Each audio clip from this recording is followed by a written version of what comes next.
All right, guys, so in this video, what I'll be doing is showing you guys how to use Forex Factory. If you don't know what Forex Factory is, basically it's an economic calendar to let you know all the major news and when it drops for your currency. All right, so for here you see CAD, which is Canada USD, the Euro, GBP, and stuff like that. So this is for anybody who trades Forex.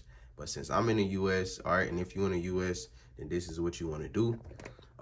You can come over here and actually click filter, and I like these red folders and orange folders. So let's say we don't want to have the yellow folder on there. All right, and I like these gray folders as well because that let me know when the market is actually closed. And then over here, currencies, so you can go ahead and take all of those off. The only thing that I need is USD, is because I trade US 30. All right, and once again, we want all red folders and orange folders. So we're gonna apply filter. The news right here. All right, that was red folders and orange folders that we could have used to our advantage.